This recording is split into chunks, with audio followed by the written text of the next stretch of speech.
I've always believed the smallest gifts carry the biggest meaning. Maybe that sounds corny, but it's how I was raised, by people who understood that kindness didn't have a price tag. My name's Daniel, I'm 26, and for the past few years, I've done most of my Christmas shopping at a local thrift store tucked between a laundromat and a pawn shop. It's not about being cheap. It's about finding something with a story, something that's been loved before, that deserves a second chance. Sometimes I repaint old picture frames, stitch up teddy bears, or polish antique candle holders until they look like they belong in some cozy vintage cabin.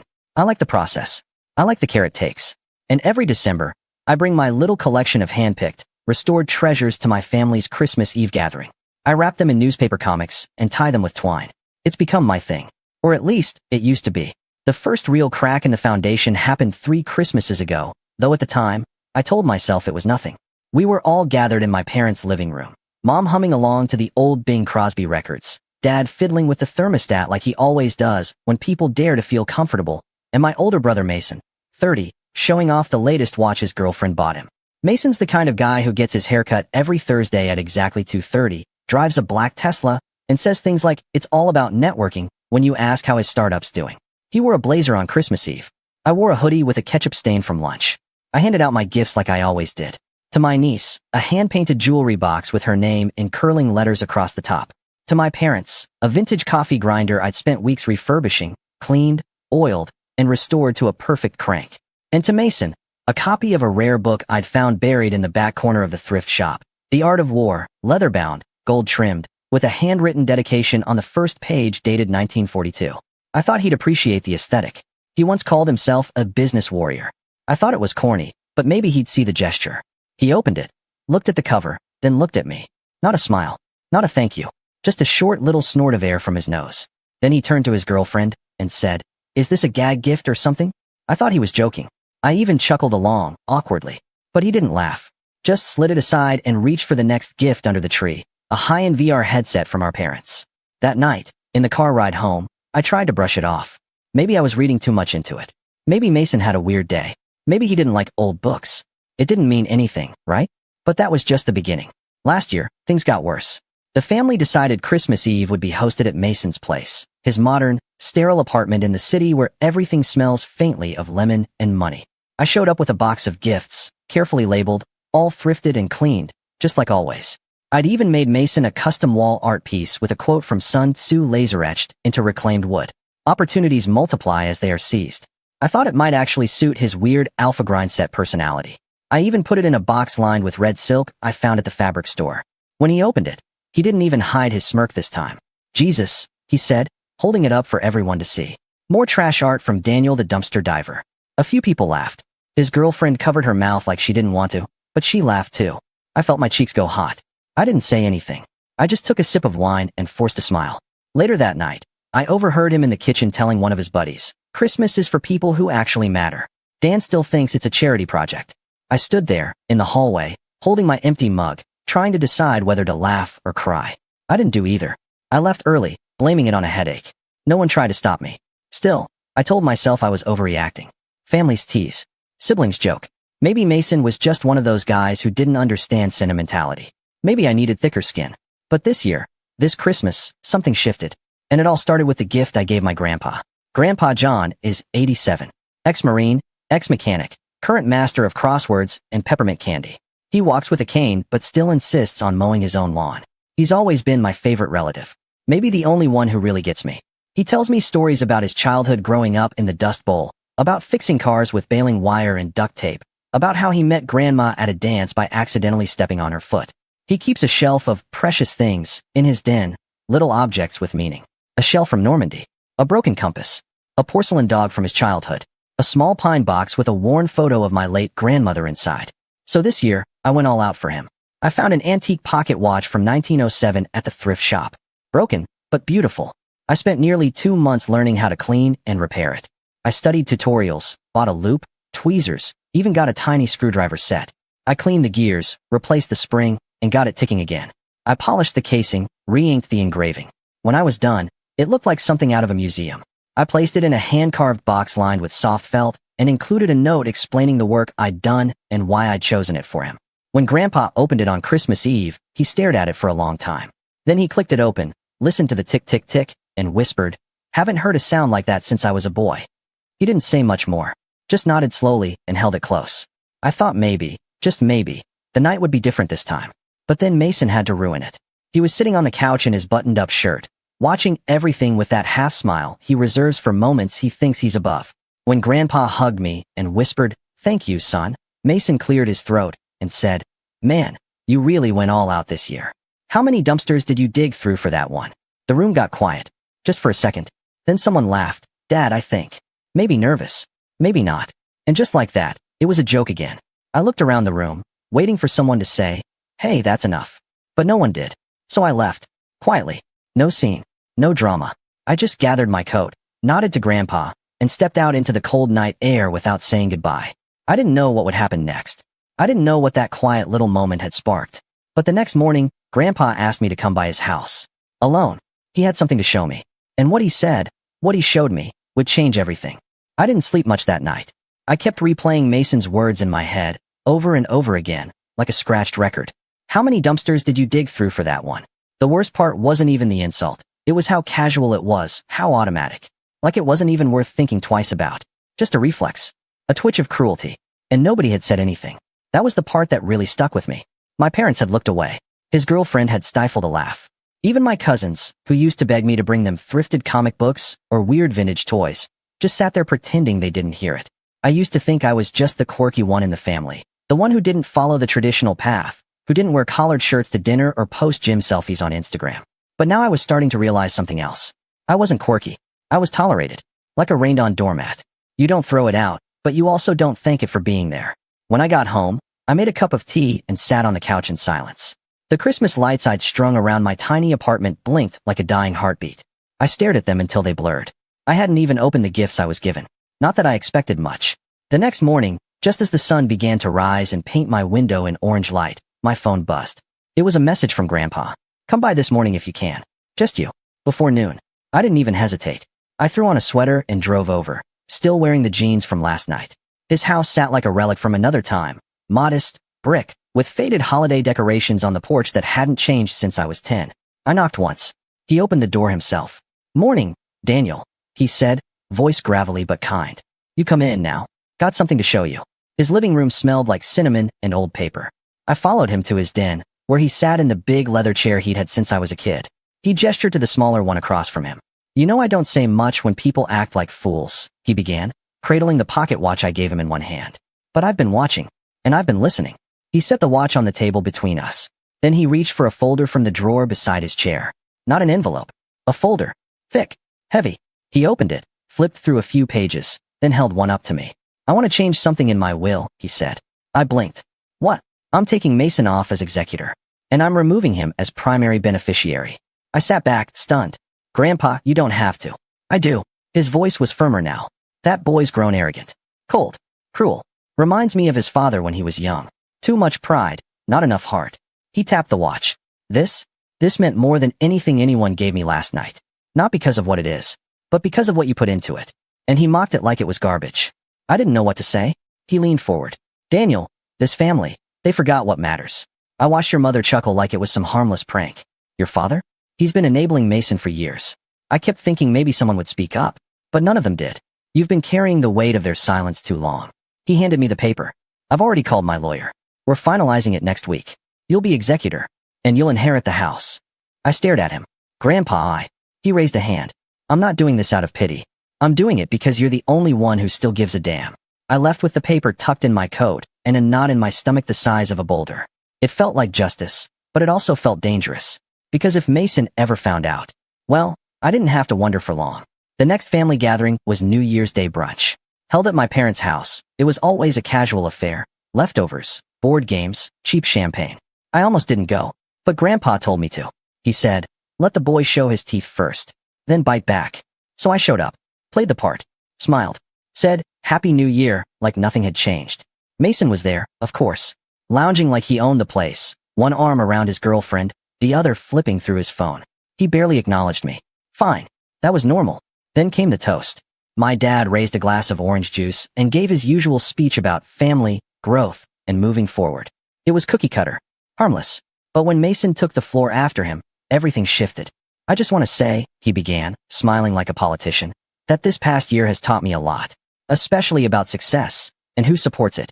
He glanced at me. Not everyone in this room understands what it takes to build something real. Some people still think flea markets count as ambition. A couple of snickers from the younger cousins. My mom chuckled nervously. But I'm grateful, he continued, because next year, when I take on my new role, he paused for effect. As executor of Grandpa's estate, I plan to preserve the family legacy with dignity. I blinked. What? I've already spoken to Grandpa, he went on. He told me his wishes. We're just finalizing the paperwork. I felt heat rise up my neck. He was lying. Boldly. Brazenly. I looked at Grandpa, who was staring at Mason like he'd grown a second head. And I planned to renovate the house, modernize it. It's falling apart, you know? That's when I snapped. Not publicly. Not with shouting. But something inside me cracked. After the toast, I pulled Grandpa aside. Did you tell him? He shook his head slowly. Not a word. He's assuming. Or lying. And then Grandpa said something that changed everything. Maybe it's time he learned he's not untouchable. That night, I started digging. Not into dumpsters. Into files. I looked up Mason's business, which I'd always avoided out of spite. Turns out, his startup was more smoke than fire. Flashy website, vague descriptions, investor promises with no follow-through. And that condo he flaunted? He didn't own it. It was leased, with his girlfriend's name on the paperwork. But what really caught my attention was a lawsuit. Small, quiet, buried in online records from 3 years ago. A former contractor had sued Mason for breach of contract and unpaid fees. The case was dismissed, but not because Mason was innocent, because the plaintiff disappeared. Literally dropped off the map. I filed it away, noted the names, made screenshots, because I knew what was coming next. A week later, my mom called me. Not to check in, not to apologize. Daniel, she said, Mason told us you've been making claims about Grandpa's will. That's not appropriate. You're causing tension in the family. I haven't told anyone anything, I said. But thanks for assuming. She sighed like I was a burden. Just, don't start drama, okay? Mason's always been the responsible one. You know that. Click. No, how are you? No. I'm sorry he embarrassed you. Just another reminder of where I stood. 2 days later, Mason showed up at my apartment. No warning. No invite. Just knocked on the door like he had every right to be there. Hey, he said, flashing that fake grin. Mind if we talk? I opened the door halfway. About. He leaned against the frame like we were old friends. I heard you've been spending a lot of time with Grandpa. Just wanted to say, don't get any ideas. I stared at him. Ideas? You know what I mean. He stepped closer. Grandpa's old. Sentimental. He doesn't always think clearly. And you? Well, let's be honest, Dan. You're not exactly the golden child. He laughed. Like it was hilarious. Like this whole thing was just a chess match he already won. You're a good guy, he added. But you're not the kind of guy people trust with big decisions. Then he clapped me on the shoulder and walked off. That night, I looked at the paper Grandpa had given me again. Executor.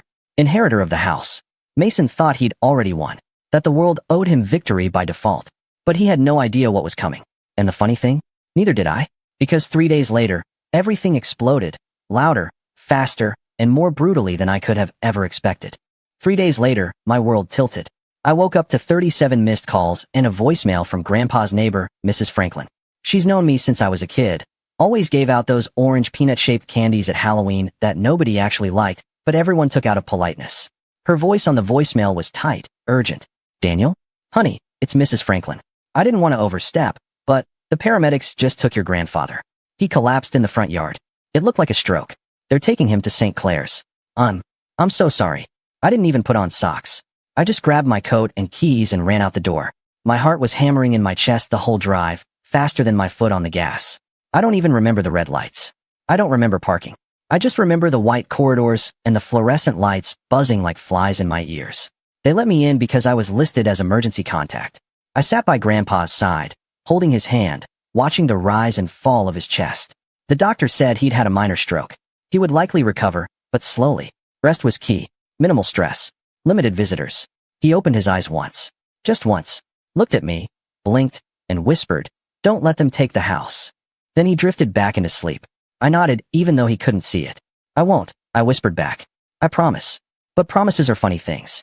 Easy to say, hard to keep when the wolves are already circling. By the time I got back to his house later that afternoon, Mason had already been there. The front door was unlocked. The hallway smelled like aftershave. And the precious things shelf in Grandpa's den was bare. Gone. Every item. The shell. The compass. The box with Grandma's photo. The pocket watch. Gone. I just stood there. For I don't know how long. Then I walked from room to room. In the kitchen, The drawers were opened and rummaged through. The file cabinet in the hallway, emptied. Documents missing. His will, the old one, and the revised copy we'd made together. The house had been raided. Not by a stranger. By family. I called my parents. No answer. I called Mason. Hey, little bro, he said, casual, like nothing had happened. Something wrong. You were at Grandpa's house. Yeah, so? I'm the executor, remember? Gotta protect the property. You know, in case he doesn't pull through. Where are his things, Mason? There was a pause. Then, what things? I almost threw the phone across the room. But I didn't. I just swallowed hard. I'm reporting this, I said. You went through his private property. You stole from him. He laughed. Not a big laugh. Just a low, pitying chuckle. Daniel, come on. This is your emotional side talking. Don't embarrass yourself. Then he hung up. And for the first time in my life, I realized I was alone. Truly, entirely alone. No allies. No backup. Just me, a half-empty house, and a promise to a man who might not even wake up again. That night, I sat on the floor of Grandpa's den, staring at the spot where his shelf used to be. I cried. I'm not ashamed to say that. Not anymore. I cried because it wasn't just about the things, it was about the erasure. Mason hadn't just stolen objects. He tried to erase Grandpa's history, his heart, his connection to me. And then, like someone flicked on a light inside me, I stopped crying. I started planning. First, I filed a police report. Not that I expected it to go far, but it created a paper trail. Then I contacted Grandpa's lawyer and informed him of the unauthorized access to the property. He was sympathetic, but without Grandpa conscious to confirm the new will, it was tricky. Do you have a copy? He asked. I did. Thank God I did. I scanned it. Sent it over. The lawyer promised to do what he could, but with Mason's claims and the missing original, everything was in a precarious legal limbo. If Grandpa passed before speaking again, Mason could contest it and win. So I started documenting everything. Every interaction. Every text. Every voicemail. Every visit I made to the hospital. I wrote down dates. Times. Witnesses. Mrs. Franklin agreed to sign an affidavit that Mason entered the house without Grandpa's permission. The lawyer said it might help. Meanwhile, I stayed at Grandpa's house. Slept on the couch. Took care of the mail. Fed the neighbor's cat when she went out of town, just to stay in people's good graces. I became a fixture in the neighborhood. Mr. Parker down the street lent me his snowblower. His daughter made me muffins. People noticed. People remembered. And quietly, people started to talk. He's the good one. I heard one of them say one day, as I was shoveling the driveway. Always was. I didn't respond. But inside, something started to shift. A small ember. A bit of warmth. The climb back up didn't happen all at once. It never does. But piece by piece, I started to rebuild. Not just the case, but myself. I pulled my old tools out of storage. The ones I'd used to fix Grandpa's watch. I started going back to the thrift store. Not to escape, but to reclaim something. Every item I picked up, I asked myself, would Grandpa have liked this? I bought a busted old clock, restored it, and donated it to the senior center in his name. I framed one of Grandma's old recipes, cherry apple pie, and gave it to Mrs. Franklin. I painted a wooden sign for the neighborhood entrance, something warm and welcoming. People started noticing. And they didn't just notice, they thanked me. For the first time in years, I felt useful. I began volunteering at the hospital, just small things. Running coffee to nurses. Reading to patients whose families never visited. The nurses in Grandpa's wing grew familiar. Kind. They let me stay late. Let me talk to him even when he didn't respond. I held his hand and read him the newspaper. Told him stories about his neighbors. About how the tree out front had finally dropped all its leaves. About how Mason's cologne still haunted the front hallway, but I'd scrubbed most of it out. I wasn't just waiting anymore. I was living. And then, a month after the stroke, something happened. I was reading to him, as always, and I paused to take a sip of water. That's when I heard it. Cherry apple pie. I froze. I looked at him. His eyes were open. He blinked slowly. Smiled. She used to make it every winter, he said. I nodded, choking back tears. She did. He reached for my hand. They tried to take everything, didn't they? I squeezed his hand. I'm working on it. He didn't say much more that day, but it was enough. He was awake. He was present. And Mason had just lost his most powerful weapon, silence. But the battle wasn't over. Not by a long shot. Because 2 days later, I got a call. Not from the hospital. From a real estate agent. Hi, is this Daniel? She asked. I'm calling on behalf of Mr. Mason Fields.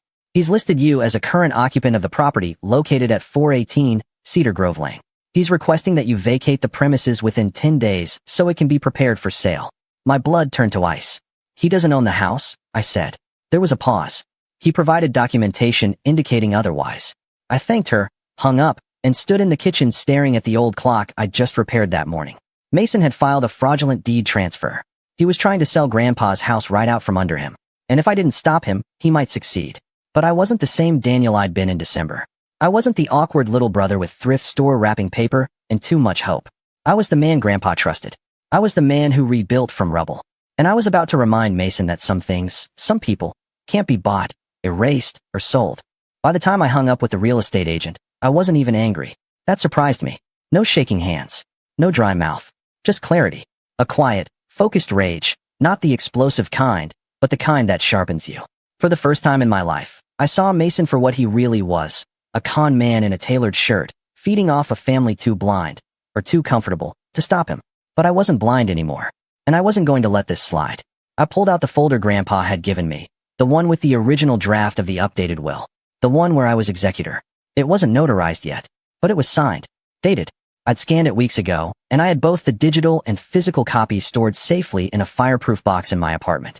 I texted Grandpa's lawyer again, David Klein, and told him what had just happened. He called me back 10 minutes later. Daniel, I've dealt with a lot of slime balls. But this is bold. If Mason forged any documents to transfer property before your grandfather was declared legally incapacitated, that's fraud. Felony level. Can we stop the sale? I can file a temporary injunction. If I get confirmation from your grandfather, preferably on video, that he never authorized a sale or deed transfer, we can block the transaction immediately. He's speaking again, I said. He's still weak, but he's lucid. Clear. Then we moved fast. That afternoon, I brought my laptop to the hospital. The nurses cleared the room and gave us privacy. I propped up the webcam, hit record, and asked Grandpa 2 questions. Did you give Mason permission to access your home or remove personal property? Did you authorize a transfer of the deed or sale of your home? His answers were short, but firm. No, and no. He even raised his hand and pointed to the camera. That boy's been taking what's not his for years. Time someone put him back in his place. I sent the video to David. By the next morning, he had filed for an emergency injunction and submitted the new will into preliminary probate review. He warned me it would still be messy. Mason would fight it. But now we had leverage. Still, I needed more. I needed to do what Mason would never expect me to do. Play his game. And beat him at it. I started digging. Again. This time deeper. I used Grandpa's old desktop. Yes, he still had one of those. And searched through his paper files. He kept everything. Receipts from 20 years ago. Bank statements in neat little folders. Even his military paperwork. Tucked behind a stack of warranty slips, I found something interesting. A letter from Mason, dated 5 years ago. A request for a bridge loan to cover business expansion. Grandpa had scribbled in the margin, $17,500. Paid. No repayment made. I stared at it for a long time. Grandpa had loaned Mason money. A lot of money. And he never paid it back. I took a picture. Filed it away. I kept searching. That's when I found the old security camera hard drive. Grandpa had installed 2 cheap cameras in his house years ago. One in the den, one facing the front door. They were old, but still functional. The footage looped every 30 days and less saved. Lucky for me, the system auto-saved any time there was a manual override, a fancy way of saying someone paused or reviewed footage. There was one saved clip. One. From 2 nights after Grandpa's stroke. I plugged it into my laptop, hit play, and felt my stomach drop. It was Mason. He had used a spare key, probably the one hidden in the birdhouse planter out front. He walked in like he owned the place, went straight to the den, and began pulling things off the shelf. He rifled through the drawers, pocketed papers, and even paused to look at himself in the mirror. He smirked, like it was funny, like it was a game. I watched him leave with a duffel bag full of heirlooms. I downloaded the file, made 5 backups, one on a flash drive, one in the cloud, one I emailed to David, 2 more in separate, encrypted folders on my laptop. Then I changed the locks on Grandpa's house. The next part of the setup came down to people, allies, and that was trickier. See, when you grow up in a family where you're invisible, you don't really think of anyone as being on your side. But over the last few months, something had changed. The neighbors, the nurses, even Grandpa's old army buddy, Carl, who dropped by the hospital every other week with root beer and war stories. So I made a list. Mrs. Franklin? She saw Mason go into the house. She was willing to say so under oath. Carl? He remembered the loan Grandpa gave Mason. Even said Mason had once called Grandpa a walking wallet behind his back. The nurses? They'd seen Mason try to bully his way into Grandpa's room while he was unconscious. One of them had even written it up in the log. I started visiting people, asking questions, listening, and slowly, I began to realize something. Mason hadn't just burned bridges with me. He'd burned bridges with everyone. He was charming on the surface, but rude to service workers. Dismissive to nurses. He snapped at receptionists. He demanded attention, but gave none in return. He treated people like props in the story of his life. And people remembered that. They were just waiting for someone to ask. I collected statements. Sworn and signed. David said it was more than enough to begin probate contestation and file a restraining order to keep Mason away from the house. But that wasn't enough for me. Because Mason wasn't just greedy. He was calculated. And he was prideful. So I wanted to hit him where it hurt. Publicly. That's when I had the idea. I reached out to a local journalist, Anna Whitman. She ran a column in the city paper called Family Matters. Stories about inheritance disputes, elder abuse, community issues. She had once written a piece about a woman who fought off a wrongful eviction by her son and won. I sent her an anonymous tip. A wealthy tech entrepreneur. Forged deed transfer. Attempted sale of incapacitated grandfather's home. Video evidence. Witnesses. Financial records. A potential story of fraud, betrayal, and karma. She was interested. I didn't give her names. Not yet. But I gave her just enough to start digging. Then I called Mason. You need to come by Grandpa's house, I said. Oh, what for? There's something you should see. He showed up the next morning. Wearing sunglasses. Holding a coffee. Like he was strolling into a brunch meeting. Thought you'd have the locks changed, he said, smirking. I did, I said, opening the door. But I figured you deserved a front row seat. He walked in, looked around, and frowned. Where's all the stuff? You mean the stuff you stole? Probably wherever you stashed it. He looked at me. You can't prove that. I handed him a flash drive. Watch it. Or don't. Either way, David has a copy. And so does Anna Whitman. His smirk faltered. You're bluffing. I'm really not. He stood there, frozen. I also know about the loan. The lawsuit. The fake deed transfer. Oh, and by the way, the house. It's off the market. For good. Court order. You think you can just... I know I can. Because I have facts. Proof. And you? You have a trail of lies and a reputation built on paper. He opened his mouth. Closed it. Then turned to leave. Before he stepped out, he paused. You always were the quiet one. Guess I underestimated you.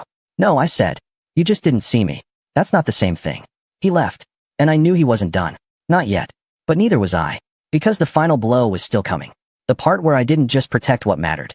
I took back everything he stole. And made sure he could never do it again. The morning the story hit the paper, I was sitting next to Grandpa in his hospital room, peeling an orange. He was stronger now. Not walking yet, but talking more, eating more. His voice was rough but steady. And when I read him the front page headline, he didn't say a word at first. He just chuckled, low and gravelly, and then held out his hand for a slice of orange. Tech entrepreneur under investigation for fraudulent deed transfer and elder exploitation, it read. Below that, sources allege attempt to sell incapacitated grandfather's home. Video footage and legal filings support contested inheritance claim. There was no name in the headline, but the article was unmistakably about Mason. It detailed the anonymous video, the injunction, the suspicious loan, and the missing heirlooms. The journalist, Anna Whitman, had done her homework. She didn't just report the story, she connected the dots. Mason's name was buried halfway through the piece, but by the time readers got to it, the picture was already clear. Greedy grandson tries to snatch inheritance, gets caught, and the community rallies behind the grandfather and his quiet, steady caretaker, his other grandson. Me. I hadn't planned on becoming a symbol for anything, but that's what happened. Calls started pouring in. Community members sent letters to Grandpa. The hospital got flowers. Someone taped a handwritten note to the front door of Grandpa's house. Some legacies aren't for sale. Mason, on the other hand, vanished. Not literally, but socially. His condo lease was terminated less than 2 weeks later, probably his girlfriend's doing. She didn't want to be attached to him after the article came out. Her social media went private, then disappeared entirely. A mutual cousin told me she moved back to Chicago. Mason, apparently, had been couch hopping ever since. Meanwhile, Grandpa's house was legally locked down. The new will, once Grandpa formally re-signed it in front of a notary, became the active file in probate court. Mason tried to contest it through his lawyer, claiming undue influence. But with the video footage, the community statements, the neighbor witnesses, and the very public bad press, his claim collapsed within weeks. His lawyer dropped him. David Klein called me and said, I've never seen a case collapse this neatly. He set fire to his own credibility before we even stepped into court. But I wasn't done yet. Because there was still the matter of the heirlooms. The compass. The photo box. The pocket watch. I had no legal proof Mason still had them. No direct way to force him to return them. But sometimes, pressure isn't applied in court. Sometimes, it's applied in the quiet spaces where a man like Mason still thinks he has control. I texted him. Just one line. The watch you stole? I'm getting it back. One way or another. He didn't respond. But a week later, a package showed up at Grandpa's house. No return address. Inside, wrapped in a sweatshirt that still smelled like Mason's cologne, were every single item from Grandpa's shelf. Even the silk-lined box I'd made. No note. No apology. Just silence. I showed Grandpa, and he stared at each item like he was seeing old friends return from war. He held the compass for nearly 10 minutes. Didn't say a word. Then he looked at me and said, "You kept your promise." I nodded. We're not done yet. Because revenge, to me, wasn't about punishment. Not anymore. It was about justice. About correction. About pulling something broken into the light and saying, no more. So I gave the video footage to the state's Elder Abuse Task Force. They launched an investigation. I gave the unpaid loan documents to a civil attorney. Mason was sued for the $17,500, plus interest. He didn't show up in court. A default judgment was entered. The court authorized wage garnishment, though, to be honest, there weren't many wages left to garnish. His startup was already hemorrhaging. Clients had backed out. Investors ghosted him. A few people had recognized the name from the article and connected the dots. One even wrote a blog post about their experience being conned by Mason. It went semi-viral. In a matter of months, his empire of smoke collapsed. And I didn't even have to push. I just held up a mirror. As for me, life didn't change overnight. But it did change. Grandpa moved back into his house after 3 months of rehab. I helped modify it. Grab bars in the bathroom, ramps at the door. Carl came over on weekends to help. Mrs. Franklin brought soup. The neighborhood, once just background noise, became something closer to family. And I found something else too. Purpose. I started taking on more repair projects. For neighbors. For friends. I posted a listing online. Restoration with story. Heirlooms brought back to life. People responded. Not because they needed perfect items, but because they wanted meaningful ones. The business grew. Slowly, honestly, without flash. Just me, my tools, and a workbench by the window. And one day, 6 months after it all ended, I got a letter. From Mason. Typed. 2 paragraphs. No salutation. I underestimated you. I won't pretend I'm sorry for everything, because I'm not. But I am embarrassed. You won. Fair and square. Keep the house. Keep it all. I'm done with this family. No return address. No way to reply. I read it once. Then twice. Then I folded it, placed it in the back of the photo box, and slid it onto the shelf in Grandpa's den. Restored, rebuilt, and glowing with quiet dignity. Because that letter wasn't for me. It wasn't closure. This, everything else was. Rebuilding my life brick by brick, not with vengeance, but with intention. With care. With truth. And every now and then, someone asks me, how did you stay so calm? How did you not explode? And I tell them what Grandpa told me the day he handed me the pocket watch. You don't scream when someone tries to steal your legacy. You protect it, piece by piece. Because revenge doesn't always come with fireworks. Sometimes it's quiet, measured, precise, and it ends when the thief has nothing left to take, and you have everything worth keeping. And now, every night before I lock up Grandpa's house, I pass by the shelf in the den. I look at the compass, the shell, the box, the watch, and I smile. Because everything that matters is right where it belongs.